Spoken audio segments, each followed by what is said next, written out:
Aquí hay números clausus.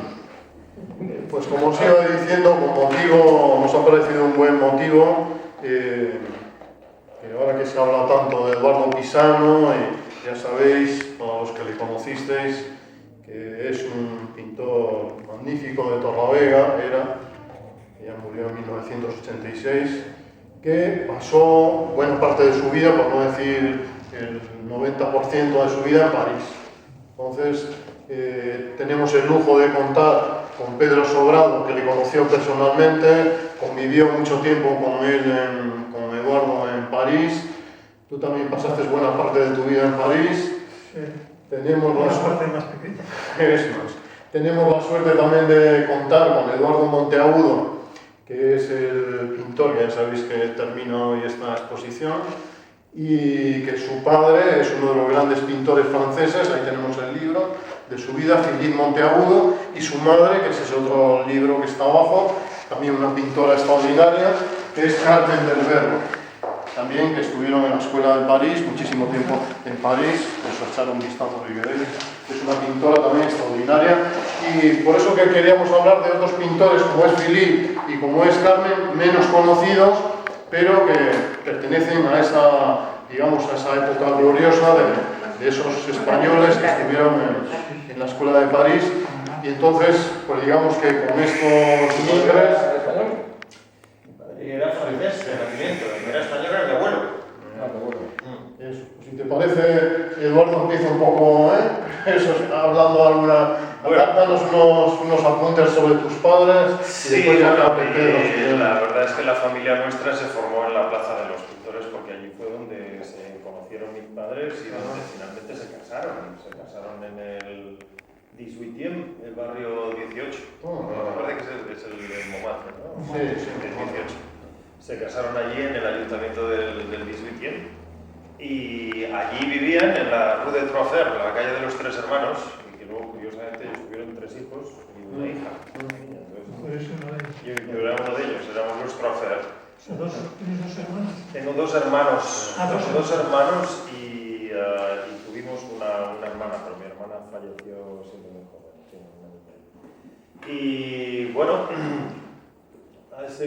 de parte de mis padres y de muchos de sus conocidos, hay un torrente de anécdotas de aquel tiempo. Era una época muy, verdaderamente muy vibrante, con una dinámica de visitas y de gente muy interesada en lo que se fraguaba en términos de arte en París en aquella época, y también de una gran actividad social que al final concluyó con la primavera del 68, creo que fue, ¿no? En París, que fue estas primeras revoluciones sociales y laborales que desarrollaron un poco la conciencia del hipismo y toda esta liberación social que ocurrió al final de los años 60 y principio de los 70, que al final en los Estados Unidos, empezando por California, asimilaron esas revueltas sociales y las protagonizaron allí también.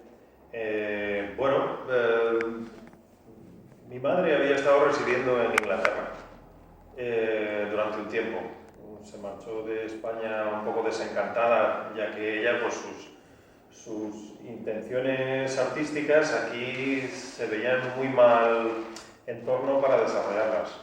Entonces marchó a Inglaterra trabajando de au pair y luego estuvo trabajando en un hospital mientras seguía pintando. Hizo algunas exposiciones en Inglaterra, pero luego, como lo que ella quería perseguir era su creatividad y la pintura, fue cuando viajó a París y llegó a la Place du Centre.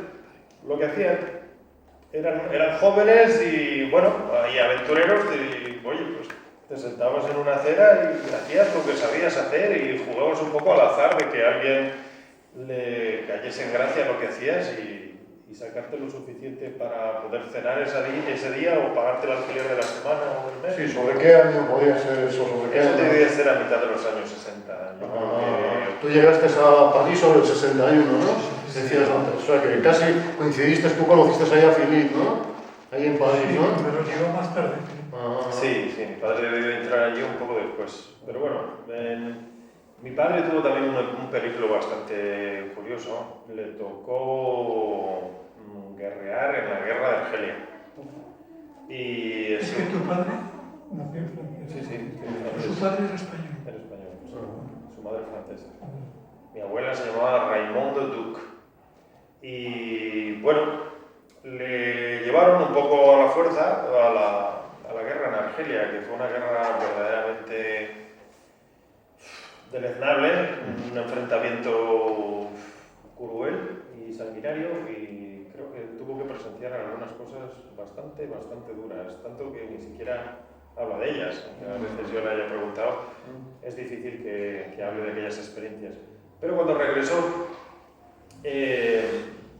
su padrastro, en aquel momento, el segundo marido de mi abuela, era una persona que trabajaba en una imprenta y traía a casa los papeles y las tintas que ya no tenían uso en la imprenta, pues para que su ahijado, su hijastro y su hija pues en casa se divirtieran pintando.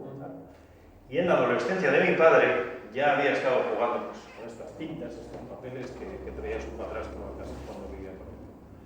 Y entonces al regresar de la guerra en Argelia y cuando ya fue descargado de sus responsabilidades militares, vino a la plaza y empezó a hacer pues, sus cosas con tintas, con aguadas. Empezaba pintando cosas muy oscuras, muy negras. Era un poco también lo que se llevaba, que se ve todavía, que se ve, se ve Pisano, la pintura de Pisano es súper negra, es una pintura.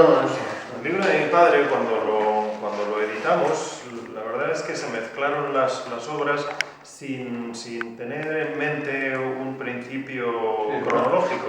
Pero, por ejemplo, esta obra que veis aquí es del 79, aunque ya es un poco tardía, es más oscura, el estilo, aquí ya estaba metiendo colores más y luces más vibrantes, pero debe poder tener aquí algunas obras de las más antiguas que hay. Me parece que había alguna de la Josefina, por ejemplo. Esta es del 70. Para que os hagáis una idea un poco de... Pero bueno, aún así, aunque hoy en día es un estilo quizá un poco chocante por su expresionismo, un poco descarnado y agresivo, pero él tuvo mucho éxito en la plaza y la verdad es que fue un pintor destacado por las ventas que hacía y también tenía una personalidad muy particular, se relacionaba, era muy francés.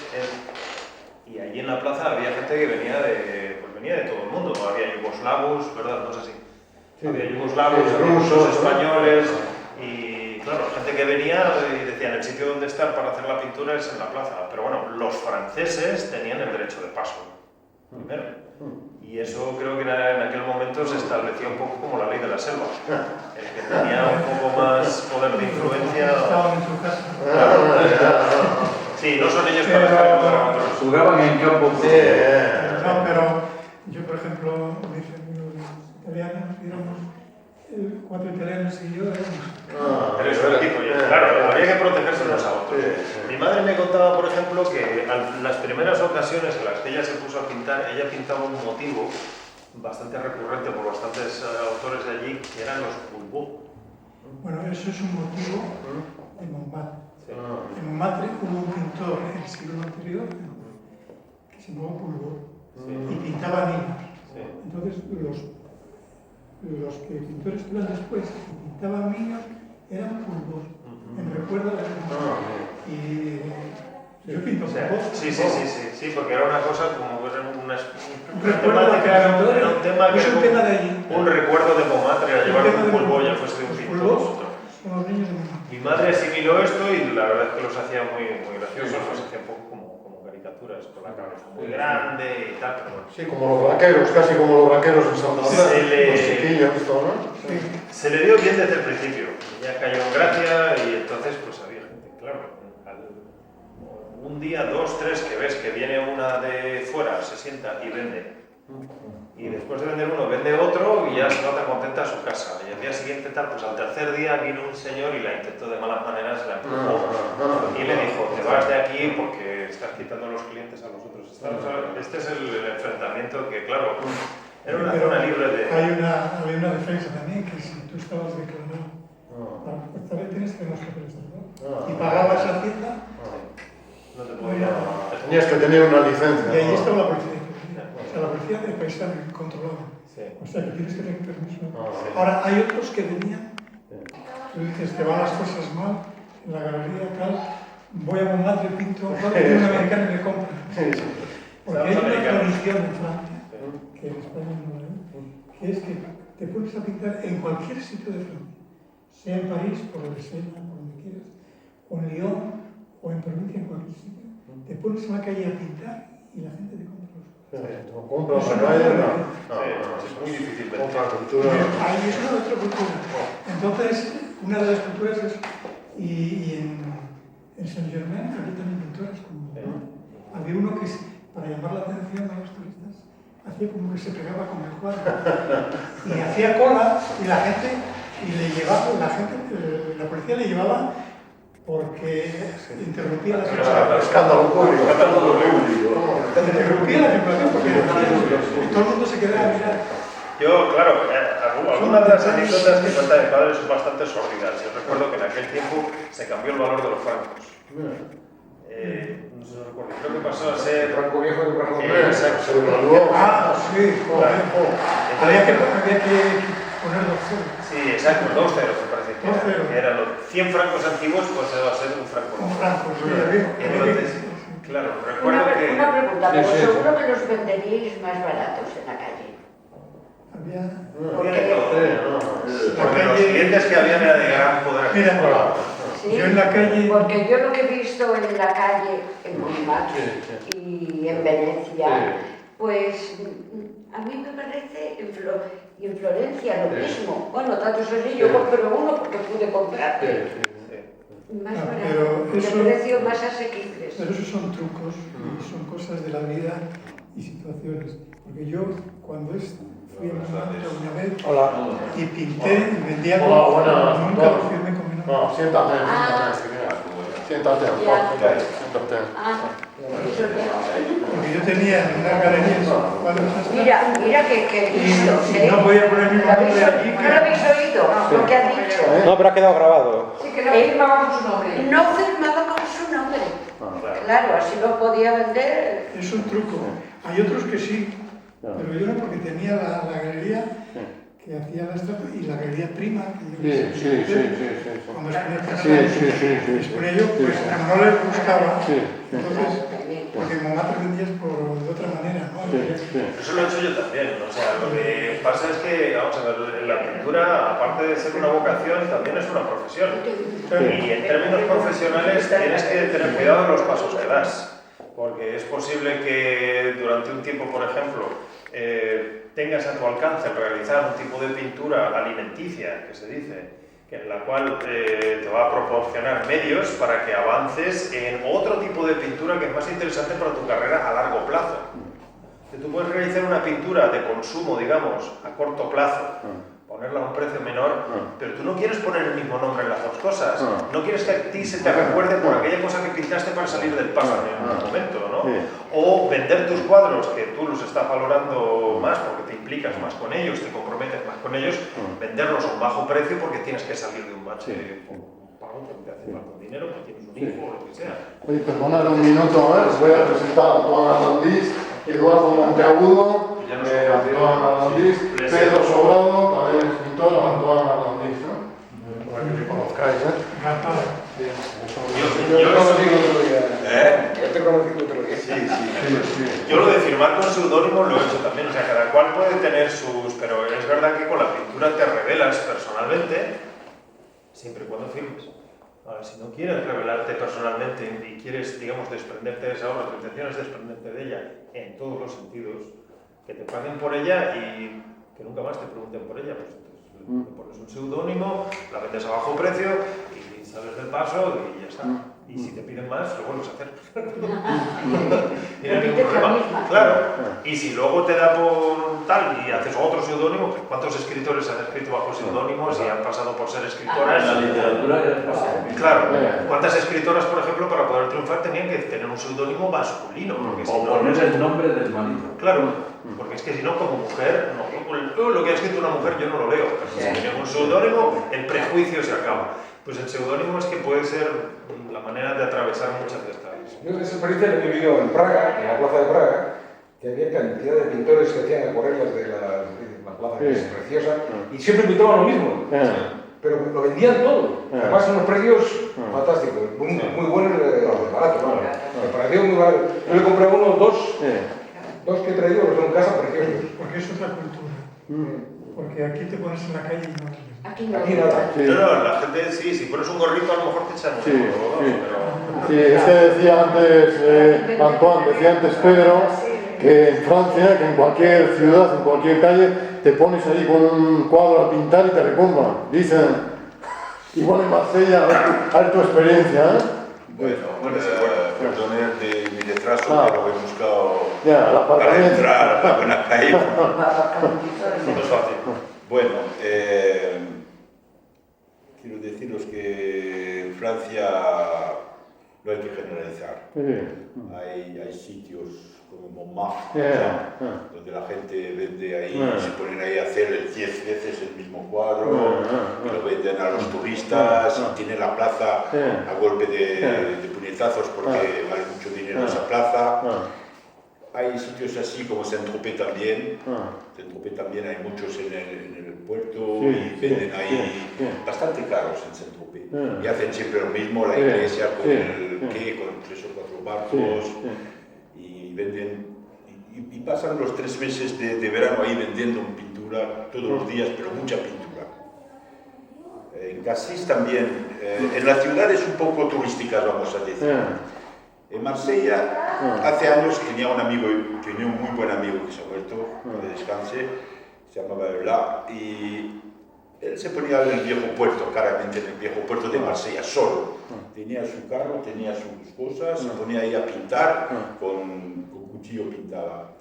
Y no los vendía muy caros y firmaba su nombre, Eula, U-L-A, y vendía bastantes y estaba contento. Una pintura, claro, figurativa.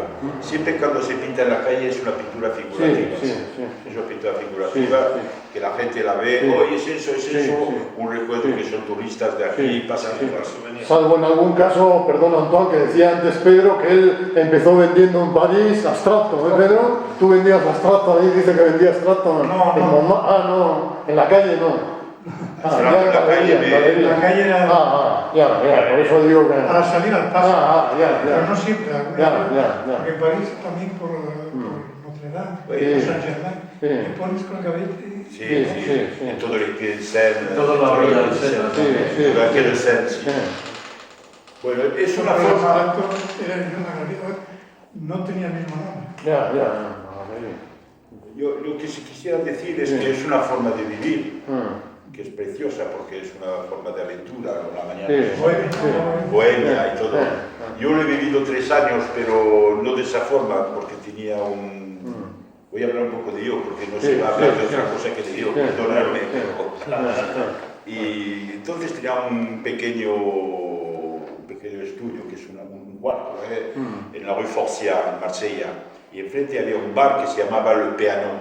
El bar Le Piano era un bar conocido porque Pierre Mogiani, a lo mejor el señor ha oído hablar de él, Pierre Mogiani, ¿no? Bueno, Pierre Mogiani, lo ha oído hablar. Era el dueño, no era el dueño, pero era la locomotiva, el locomotor, un pintor muy conocido que vendía en la Rue Royale en París, vendía en Ginebra, muy conocido. Yo cuando lo conocí ya tenía 65 años o 60, yo era un jovencín de 20 años. Y en ese bar, pues como había ese personaje muy fuerte, que eran 3 hermanos, Pierre Mogiani, Toussaint d'Orsino y Pascal Mogiani, Córcegas, los 3 de Córcega, y con mucha gente de Córcega que tenía dinero, le compraban. Había el mercado al lado y la gente que vendía los tomates y todo eso, todos tenían una Mogiani en su casa. Pagaban todos los meses un tanto, no sé cuánto, y al final del año hacía una grande fiesta y por si tenía 50 personas, pues ponía 70 cuadros. Y él tenía así todos los meses un fijo y hay una persona que se ocupaba de eso. Una persona con talento que era antiguamente un factor de los correos, un cartero, y la dejó el cartero para hacer la pintura y es un pintor bastante conocido, muy conocido. Hoy en día es una persona que los cuadros se venden a 15 o 20.000 euros en París. Un gran colorista, con mucha materia, con cuchillo, muy bueno, pero siempre al límite entre la abstracción pero figurativo, se le conocía eso. Bueno, ¿qué éramos? Jóvenes pintores, yo era más joven de 20 años, nosotros tenían todos 30, 35 y otros de 50, 60 que venían aquí porque había Moyani. Y todos los meses organizaba una exposición de todos los pintores que venían ahí, el piano. Y bueno, y cada uno vendía, el otro vendía. Y esa vida de bohemio que decía, pues la he vivido, porque ahí en ese sitio había la bohemia verdadera, poetas, periodistas, críticos y todo eso. Y todos los días nos chumábamos. De la mañana a la noche nos chumábamos. Estábamos ahí a chumar. ¿Por la boca o por la nariz? Por la nariz, por la boca, por las orejas, por todos los sitios. Desde las 10 de la mañana hasta las 4 de la mañana vivíamos pastis, un poco pizza y de mul, de mejillones, de ostras. Y así se pasa la vida. Y el dueño, que era un francés también, se llama Jean-Louis Gajoli, pues nos tenía un banco, cada uno lo que le debía. Y eso, pues éramos 2 o 3 a hacerlo, pero eso no es una vida. Yo he hecho eso 3 años y me he parado porque no es una vida. No es una vida. Es mala para la salud. Es mala para la salud. Bueno, La salud... Para la alimentación, para el hígado. El hígado se va cargando. La vesícula ni te cuento. Estás un espacio que no controlas, que te haces controlar por quien quiere. No hablo de drogas, no había droga, pero había alcohol, mucho alcohol. Entonces, bueno, después me he casado, pero he seguido pintando. Y yo también he hecho mi grupo. Me tenía unas cuantas personas que me pagaban todos los meses y así he empezado. Lo que decía para hacer una cosa y hacer otra cosa con un nombre o con otro nombre. Yo siempre he puesto mi nombre, Arlandis. He cambiado mi nombre porque yo me llamo Ricard, mi padre es Ricard. Y como en Francia, en Marsella, el Ricard es la bebida. Cada vez que presentaba un cuadro, mira, Ricard, un casarín, 51, joder, me van a matar eso. Y he cogido el apellido de mi madre, de mi abuela, Arlandis. Y digo, yo lo voy a joder. Y he puesto Arlandis y desde entonces soy Arlandis. Y así he vendido y todo. ¿Y qué quiero decir de esto? Que siempre he guardado Arlandis. Y es verdad que he hecho una pintura, como dices tú, para comer. Porque teniendo 4 hijos... De supervivencia. Teniendo 4 hijos es difícil de hacerse la fiesta. Es difícil de tener esa responsabilidad, o no los hacen los niños, o no te casas. Pero si te casas, si tienes niños, eres un padre de familia antes de ser un pintor. Y estás obligado de correlar y de trabajar y de vender, aunque sea para un pan, porque todos los días se come. Todos los días se come. Y no digo de los escuelos, no digo nada, digo de vivir simplemente. Entonces, ¿qué pasa? Pues trabajas así, Arlandis, viejos puestos. Yo sabía, viejos puestos, los que hacía estaban vendidos en un día o 2. Después, un amigo mío me dijo, hazme un rabín son los sacerdotes judíos de Jabba que están en Tunisia, que son muy especiales, una antigua sinagoga muy vieja, no sé qué. He ido, he hecho 3 o 4 dibujos, he hecho mi rabín, tienes uno. Has visto también la litografía. Bueno, y eso, antes de hacerlo ya estaban vendidos. No, de verdad. Antes de hacerlo estaban vendidos. ¿Qué tiempos aquellos? En esos tiempos, sí, eran las trances gloriosas, hay que decirlo, es la verdad lo que dice, porque es una época que hoy en día no se puede hacer, pero a esa época se podía hacer. Y yo, joder, me voy a volver el especialista de los rabines, ya estoy hasta la nariz de hacer rabines. Y he quitado eso y he hecho otras cosas, pero siempre al lado he hecho un trabajo de búsqueda. Y eso era para mí, pero no lo enseñaba. Cuando he empezado a enseñarlo es con el catálogo rojo, en 1900 no sé cuántos. de abstracto. He vendido un solo cuadro a un turista americano que pasaba, que estaba de crucero, que vivía en Baton Rouge, en Luisiana. Me ha pagado bien, me parece que eran 20.000 o 30.000 francos, una sola, pero bueno, uno. Y ha sido para mí una muy grande desilusión, porque yo me he matado para hacer esa exposición, el catálogo, una cosa, la otra, el dinero, y al final, poca chicha. Y entonces iba a la deriva y bueno, voy a seguir haciendo figurativo. Y he hecho figurativo. Y he hecho figurativo pues hasta poco tiempo, hasta siguiendo haciendo siempre abstracto al lado, pero figurativo, para comer, porque el figurativo lo enseñaba y lo vendía. Cuando ha empezado a estar la cosa mala por la crisis en Europa, hace 15 años me parece, la primera cosa del petróleo, no sé qué. La crisis. No sé, Para el 93. 90, no sé qué, más tarde, como veía que iba mal, A 160 barriles. iba muy mal la cosa, he ido a Japón. Sí, estuviste en Japón. Sí, he ido 14 viajes a Japón. Y cada vez me llevaba un paquete de postales, fotos. Allá tenía un sitio grande como de aquí a aquí. Me ponía, pintaba, hacía la exposición al final de 3 semanas, un mes, que la preparaba, pero estaba amigos con gente. Y he vendido más de 200 cuadros en 14 viajes. No muy caros, pero para mí entraba con dinero en Francia para la familia. Sí, pues está mejor casi el mercado asiático, ¿no? Para mí, yo me se quedaba allá, querían que me quede, querían que expuesto también en un museo en Tsu, al lado de Tokio, ¿no? Tsu, TSU, es el Kansai, al lado de, no te puedo explicar, al lado de Osaka, no muy lejos de Osaka, entre Osaka y Kyoto. Sí, Osaka. Nagoya es más para llegar a Tokio, más abajo, donde hay el Mikimoto Palawan, la isla de Mikimoto,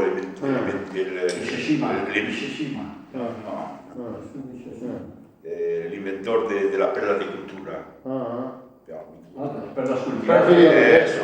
Shishima, son las islas donde se cultivan las perlas. Shishima. Se llama Ise, y la isla se llama Toba. Y bueno, Toba. Bueno, y me querían, y en ese museo de Tsu he puesto con Braque. Braque estaba arriba y yo estaba abajo, Braque, con 10 o 15 cuadros. Querían que me quedase. Yo que me voy a quedar aquí, por Dios. Me gusta mucho Japón, me gusta mucho. Y los japoneses son fantásticos. ¿Te vas a dar un Siempre. Yo toda mi vida he firmado Arlandis. Menos el primer año o 2 que he firmado Ricard, el nombre de mi parte, sino siempre Arlandis. No, la verdad que ese mercado ruso y asiático y chino, ¿tú cuánto has vendido también, Pedro? Allí los Quijotes y tal, a rusos y a chinos, ¿cuántos vendiste ahí, coleccionistas rusos, sí, que tiene cantidad, me contabas, Rusia y pasión por el Quijote. Sí, Rusia, todo el Quijote y todo eso se vende, claro, Quijotes y toreros. En Estados Unidos, toreros no pintan. Toreros, no, digo que, no, ya sé que tú no. Sí, no. Forjadores no. No, el Quijote es otro. Eso, se lo he comentado. Claro, sí. ¿Algún torero? No le gusta a Titaurino, no le gusta a Pedro toros. Por tierras asiáticas no piden. Sí, Quijotes y eso se venden, ha dicho al Pedro que ha vendido a rusos y chinos. Se vende en todo el mundo. No, el Quijote sí. Porque hay un chico que puso una oficina en Shanghái que hace importaciones y abrió una oficina allí para trabajar desde ahí. Y me compró una serigrafía de Don Quijote. Porque quería tener algo español allí. Y dice que el primer chico que vino dijo Cervantes. Es que en Estados Unidos el Quijote. Sí. Sí, también. Todos Sí, es cierto. La verdad es que la población latina de los Estados Unidos es muy numerosa. No, pero no es por la población. No, quiero Es decir por el que... tema. Quiero decir que la... sí. Vincula el Es la Quijote siempre a La España. literatura española está muy mencionada en el sistema educativo. Y el flamenco No lo ves de otra manera. no es atrayente para otros países. ¿El flamenco? Sí, Más que aquí en España. más que en España, claro.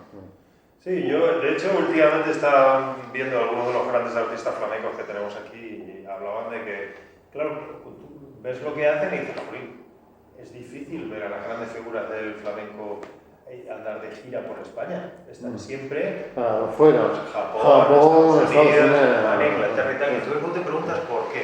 Y es por ahí alguna entrevista, me parece que de Paco de Lucía, que venía diciendo Es que aquí... Paco de Lucía era una especie de pionero Sí. lo que él hacía y se le criticaba muy cruelmente a mí por lo que hacía, porque porque para los que eran punteros no era lo bastante, y para los que eran clásicos era un traidor. Sí, Y también fue un innovador del le sistema. tiraba por izquierda y flamenco. por derecha y dijo así, espérate. Y se iba de gira a Sudamérica, Estados Unidos, se iba a China, Japón, Australia, etc. ¿Y cuándo viene Paco de Lucía aquí? ¿Alguien ha oído algún concierto de Paco de Lucía cerca de su ciudad? No. Aquí ¿Por qué no? no. Que aquí ha tocado muy poco. Joder, creo que está alguna vez, pero yo no- Sí, no, Es que eso, no, mucho no. cuidado, eso es lo que decimos aquí en España. Cualquier artista que descolle, aquí me da a mí la impresión, es el tirarle para abajo. Sí, cierto, cierto. Sea porque si eres bueno, porque eres bueno, y si eres malo, porque no eres bastante bueno y eres malo, y al final son todos chazos. En Francia se dice nul ne profeta sur pays, nadie es profeta. Sí, pero en Francia no se hace lo que se hace aquí en España. Ah, yo creía que era cosa de Cantabria, pero parece ser que es de España en general. Además se llama Perales. Perales en Sudamérica es locura, pero es que yo ahora que hoy vengo habitualmente a Chile y Argentina, allí es que no se escucha otra cosa nada más que a Perales. Es que me parece aquí alguno ha ido a algún concierto de Perales, nadie ha ido a Bueno, José, Julio Iglesias se tuvo que afincar en Miami porque aquí igual le corren a borrazo. Pues actualmente Perales allí es lo más, el top.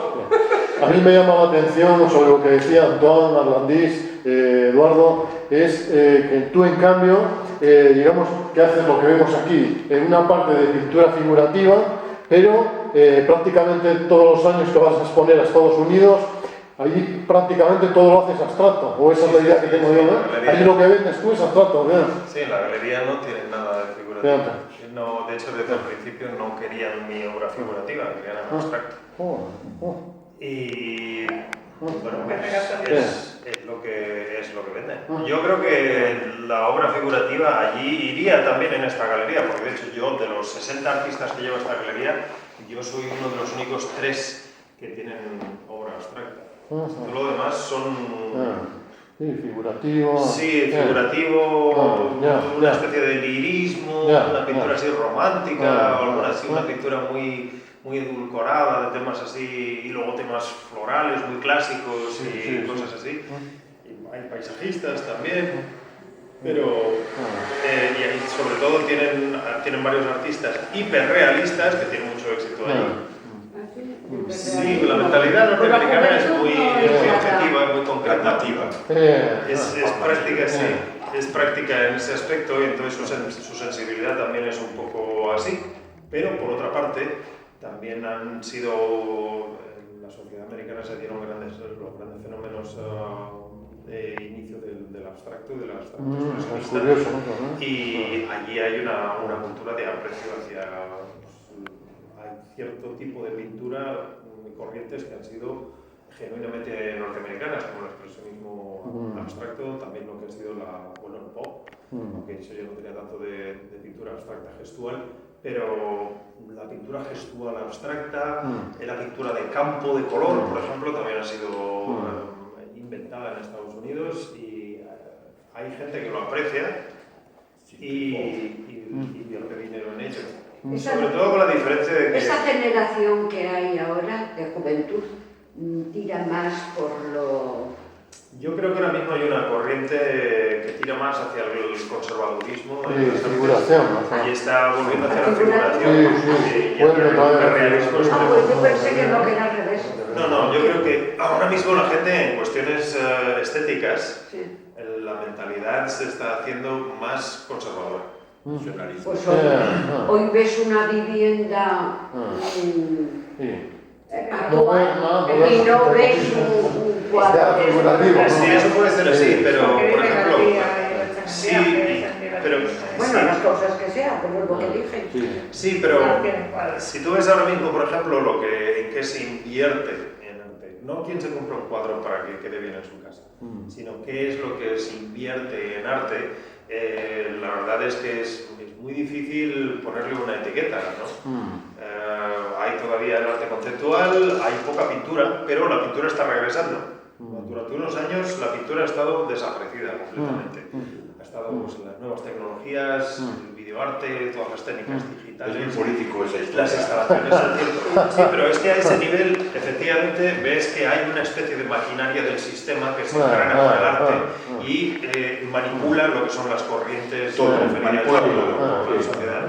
Y cuando se mete gran dinero, cuando se mete gran dinero en decir, pues que salga Ai Weiwei o que salga Anish Kapoor, por ejemplo, con este señor que hace estas instalaciones gigantescas de estructuras metálicas pulidas en las que se refleja todo eso y es un arte fabuloso si lo ves. Ha hecho en Versalles el año pasado. Sí, este señor con esas instalaciones tan gigantescas me hace pensar en el concepto que tenían pues, los grandes arquitectos egipcios cuando hacían, digamos, una realización artística, digamos, en el extremo del conocimiento de la sociedad de aquel momento y que perdurase y que además diese una impresión de ser algo fuera de este mundo, ¿no? Cuando ves esas cosas es difícil, uno, individualmente, allegarse a ellas y decir, pues me gusta o yo tendría una cosa así. Es que esos conceptos no son aplicables con lo que es el gran arte hoy en día, que de alguna manera está programado por el sistema globalizado de cierto... De mafias. Yo diría del poder. De mafias y del poder, para tener a la gente que no piense. Sí, puede ser que haya algo de Es eso. forma de crear Sin duda los actores de primer orden que no son conocidos. Nadie sabe eso, esos son poderes en la sombra, siempre tiran de los cables del arte, sin duda. Porque no se puede dejar que el arte campe a sus anchas y pretendiendo tener una cierta influencia sobre la sociedad en tus manos. Si tú... A 90% se tiran piedras en la calle. Lo ha vivido Van Gogh, lo ha vivido Cézanne, lo ha vivido Matisse también, lo han vivido muchos. Después, cuando 3 o 4 personas con influencia, de banqueros, la sombra roja. eso es, se interesan a la persona, ya todo cambia. Se interesa a Frankenstein, a Picasso, ya cambia todo. El artista en esa época tenía bastante seriedad, estoy hablando de Picasso, para seguir él mismo, aunque tenga dinero. Seguir siendo el mismo. Que no hay mucha gente que es capaz de hacerlo. Y hay muchos así. Pero hoy en día, nada más que el artista tiene 4 céntimos, se compra la casa, se compra el coche y se adultera. Y se ha olvidado que era un artista. Bueno, hoy en día la cuestión es que hay un problema. Cuando uno realiza una pintura, existe un prejuicio o un problema con ello. Es que está realizando un objeto que es para la venta. Y entonces, eso es algo que quien está a favor de la expresión de arte más pura le puede causar segundas ideas o segundos pensamientos. O sea, tú estás produciendo una mercancía y esa mercancía la vendes. No me gusta ese término. No me gusta ese término. Si tú pintas, yo sé que... Pintas arte. Es que pintas por necesidad personal. Porque no puedes hacer otra cosa si no te aburres. Y en ese sitio de pintar no te aburres. Es una forma de recreación de la vida que es de lo más alto. Sí. De lo más alto. Sí, pero la pintura ocurre mientras pintas. Mientras pintas. Y una vez que está terminada la pintura, ya no te pertenece. Claro, ya no te pertenece. Claro, pero estás diciendo lo mismo que... Le pertenece al marchante. Claro, no te pertenece. Al que lo compra. Lo que queda detrás es un objeto Ahora con el que te cual explico. se mercadean. Eso es. Pero efectivamente ya no solo no te pertenece, sino que tú estás fuera de ese juego. No tienes nada que ver. Esa pintura queda en manos de una persona, pide un precio por ella, luego ese comprador es posible que la ponga en una subasta, la pintura suba de precio o baje, dependiendo de lo que has hecho tú. Entran a formar una especie de juego bastante difícil de comprender. Sí, va de un lado a otro, es arcano, y al final resulta que hay una especulación, una especie de intercambio de convenciones. Nosotros convenimos que esto es gran pintura. Y ahora pasa su precio de ser miles a ser cientos de miles o ser millones. Eso es una cosa que... Para lavar el dinero. Sí, efectivamente. Entonces el artista se ve un poco impotente frente a eso. Tú no está al alcance. A mí no me importa. A mí no me importa. Pero es como un juego de dominó que tú lo comienzas y luego las fichas siguen cayendo más allá de lo que tu acción ha sido, ¿no? Y ves tu pintura como puede estar ahí haciendo cosas que... Está el caso, por ejemplo, de un pintor que se llama Peter Doig, y hace 5 o 6 años una pintura suya que seguramente él había vendido en una galería a unos 2 o 3 mil euros. Es un pintor, me parece que él es escocés, jamaicano, una cosa así. Padre y madre es escocés y tiene una pintura muy interesante, rayar un poco con el surrealismo. Y resulta que una pintura que él vendió por 2.500 euros, creo que fue, era del tamaño más o menos de aquella pintura, se la vendió al propietario de las galerías Saatchi en Inglaterra. Saatchi en Saatchi, tiene una gran cosa en internet y tal. Bueno, pues este señor la sacó a una subasta 2 o 3 años después y se remató, me parece que fueron en 2 o 3 millones de libras. Cuando era la primera pintura de este señor que alcanzaba un precio tan alto, pues se pasó de altura y llegó a este precio astronómico. Pero luego, entrevistando al artista, decía que él se quedó muy sorprendido y habló con la persona que había hecho toda esta cosa. Y dijo, ahora me pones en una posición muy difícil, porque ahora ya no se va a entender lo que yo estoy intentando hacer con mi pintura. Ahora la gente, cuando vea mi pintura, solo van a pensar en los millones que van a ganar aquellos que me la han comprado. Has trastocado todo aquello que yo estaba intentando hacer. Y estaba muy enfadado con los... Pero eso quiere decir que estaba dirigido. Que cuando una obra se la valora como como arte, como verdaderamente buena obra, ¿de dónde parte todos esos valores? Es una convención. Es una convención, se trata de que tú y yo estemos de acuerdo. Si yo te convenzo de que esa obra vale 1 millón de euros, lo vale. Claro, es que el valor lo pone uno. Mira, me gustaría comentaros... El valor lo pone uno, pero... Me gustaría comentaros una pequeña cosa que he visto en internet hoy mismo, y lo podéis ver. Hay un chico que está afincado en Los Ángeles, es un artista conceptual, ¿vale? Y se ha ido a una feria de arte en Nueva York. Entonces, primero se ha vestido como se viste un artista en Estados Unidos. Se ha puesto una ropa así un poco medio desaliñada, un gran abrigo, se ha puesto una cosa en la cabeza, lleva barba, va con una mochila y se ha metido en esta feria de arte de Nueva York. Se ha dirigido a varias galerías y ha mirado al gestor que había allí en el stand y le ha preguntado si estarían interesados en representar lo que él hace. Todo esto con una cámara detrás filmando, ¿no? Y le han dicho, no sabemos quién eres, no sabemos ni lo que haces, pero vamos, no te vamos a representar, tenemos lo que necesitamos en cuestión de artistas y tal. Bueno, vale. Se ha ido a su casa y en su casa tenía $1 millón. En paquetes de $100.000 puestos con su vitola del banco y envueltos en celofán y con gomas como si fuese del banco. Paquetes de $100.000. ¿De acuerdo? Tenía 10 paquetes de $100.000 y los ha metido en una bolsa como de deporte, pero de plástico transparente. Y ha regresado a la feria de arte. Pero ahora con un guardaespaldas.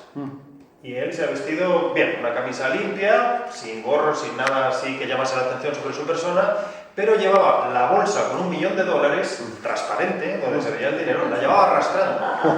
Y se ha paseado por la feria de arte. ¿Sabéis lo que ha tardado en venirle el director de una galería a hablar con él? Nada, en cuanto entra. ¿Y sabes lo que le ha dicho? Le han puesto la cara del tipo, la han puesto difuminada para que no se viera. No se viera. Le ha dicho, tú eres mi amigo, yo soy tu amigo, hacernos una foto. El dinero es real, ¿verdad? Sí, claro que es real. Cada paquete de $100.000 lo vendo por $150.000. ¿Sabes lo que le ha dicho el tipo? Es una genialidad. Espérate un momento que te voy a presentar al director de la feria. Ha venido el director de la feria y le ha dicho, ¿esta es la primera vez que lo muestras? Sí, sí, sí, tal. Ha sacado su teléfono móvil y le ha dicho, espera un momento, quiero que conozcas a alguno de mis socios. Ahora mismo vengo. Impresionante. El señor no tenía nada que mostrar. Lo único que tenía que mostrar era dinero. Y además te estaba pidiendo dinero por dinero. Por dinero. Es como el vaso de agua. Lo que quiero decir es que es una convención. Es que tú y yo estemos de acuerdo que esto vale tanto. Ya está.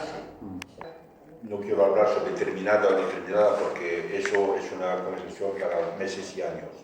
Una obra, cuando un pintor dice, bueno, me parece que ya está. Esa obra normalmente debe de tocar. O sea que debe de tocar a la persona que está en el mercado vendiendo tomates y al muy grande intelectual que sabe todo. Debe de tocar a todo el mundo. Si esa obra toca a todo el mundo, la obra está hecha obra. El arte tiene que tocar la fibra. ¿Cómo? El arte tiene que tocar la fibra. El arte tiene que tocar tu sensibilidad. Exacto. Si no toca tu sensibilidad, no hay arte. Y después todo lo demás, sí. Pero son cosas de hoy en día, que a lo mejor dentro de 10 años no existirán. Pero la verdadera cosa, ¿por qué la gente se queda espasmada en Altamira, en la verdadera, o en Puente Viejo, en el verdadero? Porque es una cosa que te toca más profundo de ti mismo. Una vez he ido con mi mujer a Assise, en Italia, en la Toscana, Assise. Y yo he ido a ver un Cimabue, que había un Cimabue que quería verlo hace años, y he ido a verlo. Y para ir a ver el Cimabue había 4 cuadritos así, de Simone de Martini, que estaban pintados en la pared. Mi mujer se ha quedado delante de una que se llamaba Santa Clara y se ha puesto a llorar. Y no la quitabas de ahí. Vamos, no tengo pañuelo que te pones a llorar. Pero está con una emoción. Es una cosa fantástica. ¿Te habla o no te habla?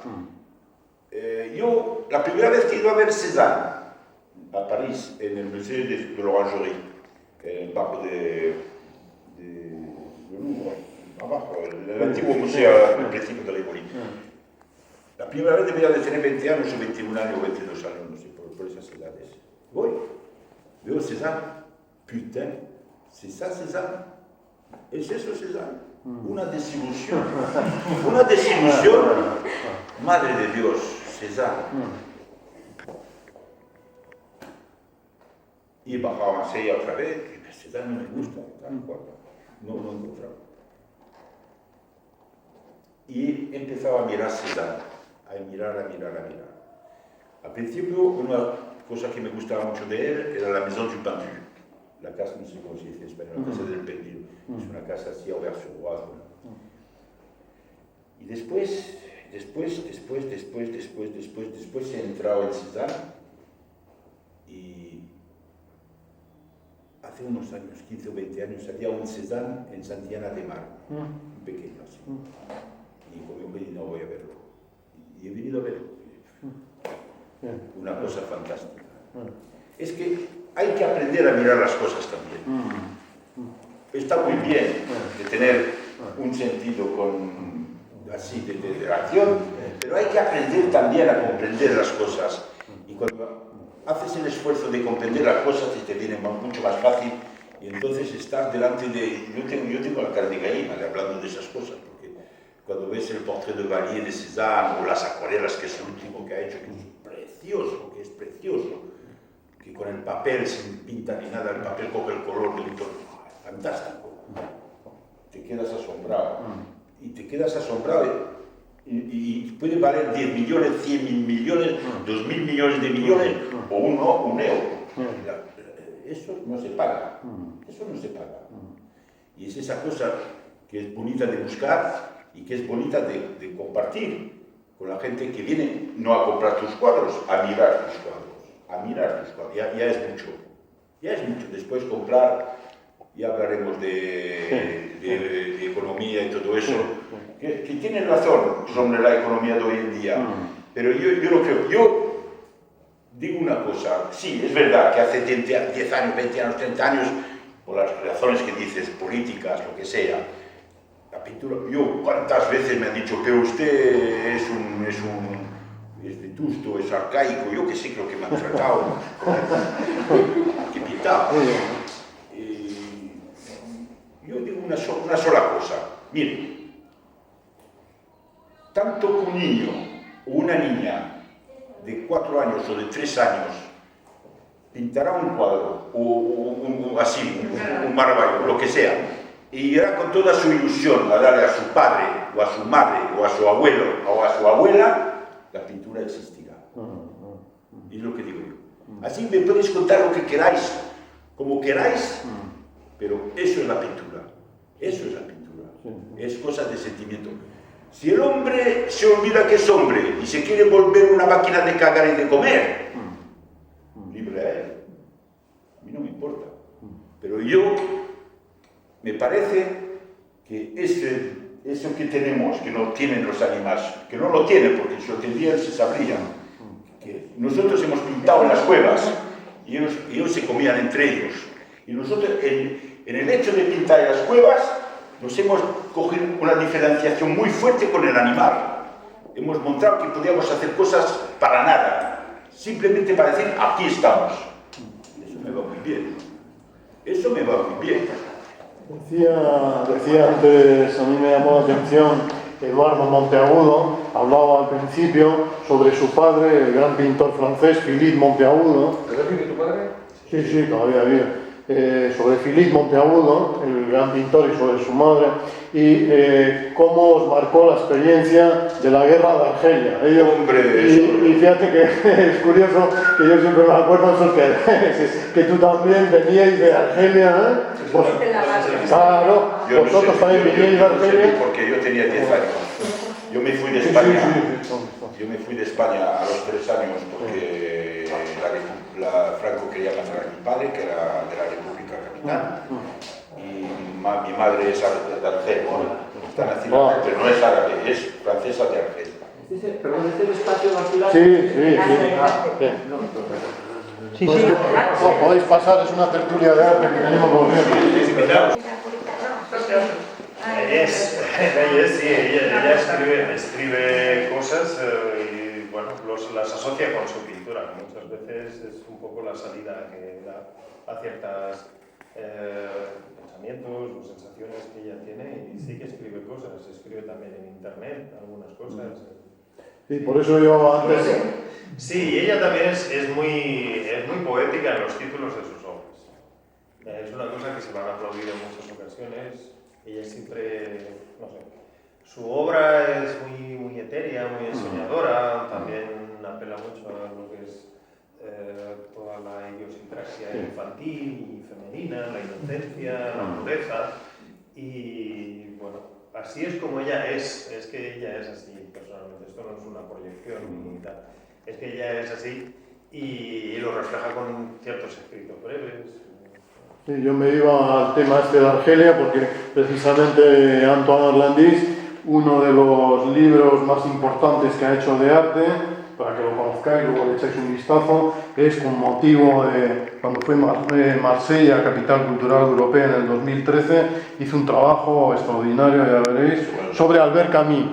Sobre Albert Camus, que ya sabéis que Albert Camus es el prix Nobel. Eso, sí, premio Nobel, Albert Camus, ya sabes, L'Étranger, todo el tema del extranjero, eso. Y esta es una obra fabulosa, echarle un vistazo al trabajo que hizo, además si veis su obra, algunos grabados. Oye, yo quería hacer un apunte. Sí, eso. A ver, ¿por dónde creéis vosotros que andáis por un mundo perdidos? Van el rumbo del arte. Yo pregunto a los galeristas, y yo concretamente vengo ahora de Mendoza, vengo de hacer un taller de instalaciones, que ya en las exposiciones, en las grandes exposiciones, ya no se exponen cuadros, se ponen instalaciones. No, ya. Entonces, los galeristas están chochos que dicen que el arte va por ese camino. Entonces yo digo, joder, entonces que pintan los pintores aquí. Entonces se ha acabado ya la... A mí no me metan, Tengo que galerista. Instalaciones, no. Pues, Bueno, hay que complementar. concretamente está hablando con Raúl de Santander, con José de Luque, Ya. y él coincidía también con la idea que tenía. Le gusta la pintura. De Santander. Yo no estoy de acuerdo. Yo creo que las instalaciones es... Algo precioso, pero precioso, precioso. Ya, pero- Una atmósfera... Pero eso como arte no es tan arte. Yo es muchísima razón.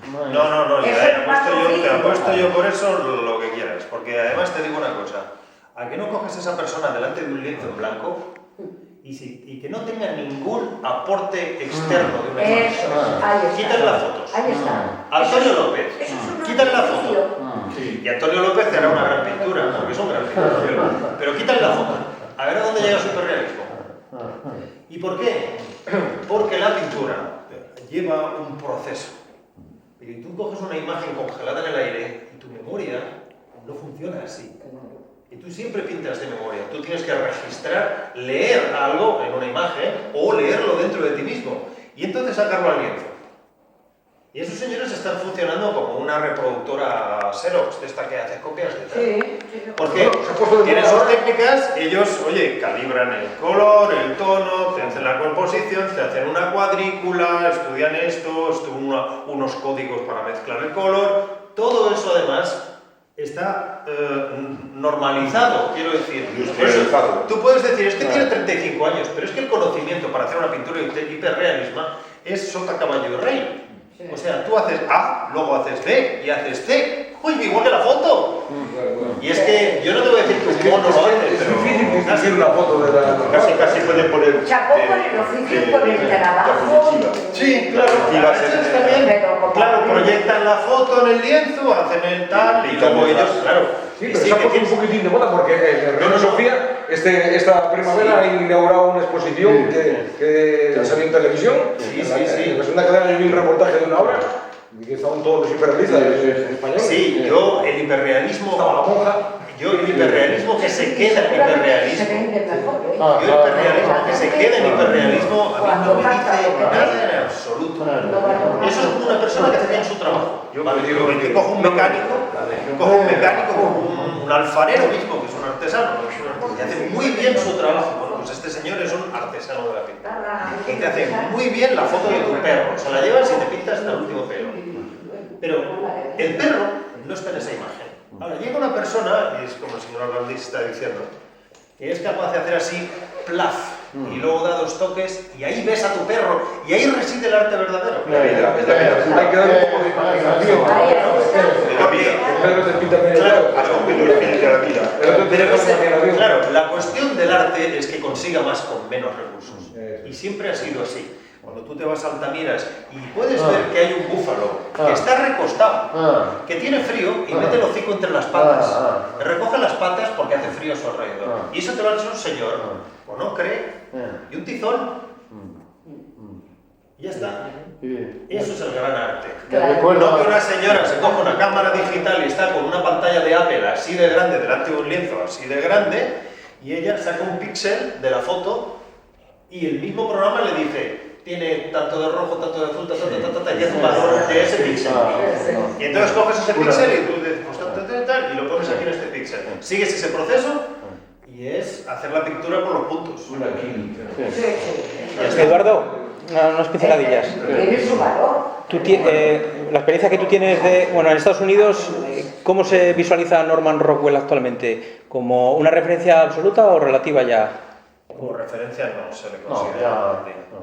Hoy no se le considera como referencia, pero sí que está muy valorado porque ya tiene su sitio en la historia del arte de los Estados Unidos, del arte y de la sociedad de los Estados Unidos, porque refleja esta época de boom económico y social que se vivió allí, de despreocupación absoluta en la que todo estaba bien, Estados Unidos no estaba embarcado en ningún tipo de conflicto de grandes dimensiones, era el tiempo un poco anterior a la guerra de Vietnam, donde se acabó la fiesta un poco y se desencantó parte de la población y tal.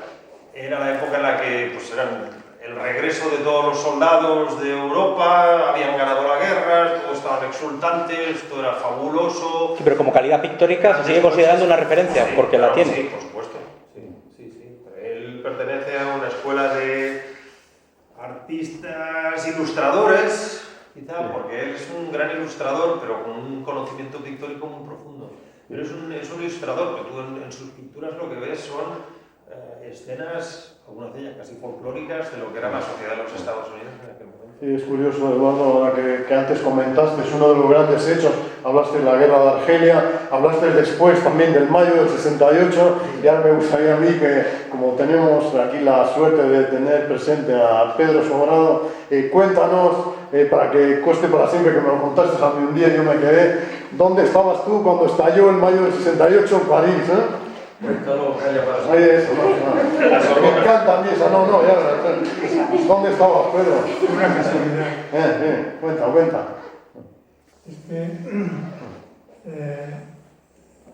El Ministerio del Interior está en Place Vendôme. Y la Place Vendôme, el jefe del Interior, no es un político, es un funcionario. Y el jefe del Interior era coleccionista. Igual mis padres tenían mejor. Y me compraron muchas cosas. Me gustaba. Y una noche me invitó a cenar. En Francia se cena a las 7. Cenamos en su casa, porque él vivía en el ministerio. Sus hijos eran mayores, porque en Francia a los 18 años los hijos se marchan. Y no estaban, estaba él y la mujer, y estuvimos cenando. Y eso de las 8 era dentro del ministerio. Viene el gendarme de la puerta y le dice: sí, acaba de llegar el ministro. ¿El ministro? Pues ¿qué pasa? Dice: pues que hay una revuelta. Estalló, 68. Estaba Pedro Fernando con el ministerio, ¿no? En París. Sí, Molín, y ahora voy a decir lo que estábamos haciendo en ese momento. Lo siento, pero tengo que una revuelta. Eso fue, estabas en el centro del huracán, ¿no? Pero en ese momento estábamos viendo el bidet de María Antonieta. Porque María Antonieta inventó el bidet. Porque Francia, en la época de Luis XIV, Luis XV, pues, bueno, su marido fue Luis XVI, pues la gente era muy sucia, no sé. Me olvidé del bidet. Hacía tris en las esquinas, bueno, se echaban perfumes para quitar el olor. Y entonces ella inventó. Y el bidet de María Antonieta estaba en el Ministerio del Interior, porque como Versalles está abierto al público, no pueden poner todo. Entonces hay parte de los muebles que se lo han dejado a otros ministerios en depósitos. Y es un aparato de caoba, es así. ¿De caoba? Tiene como 4 patitas pequeñas, y es de esta altura, así de largo, así de ancho, hace como una cosa oblada, y tiene un respaldo que es una lira, todo de caoba. Y levantas la tapa y dentro hay un recipiente de zinc. Claro, ella hacía pis allí, luego venían y lo vaciaban. Y estaban enseñándome esa maravilla cuando llegó el gendarme. Cuando explotó la luz.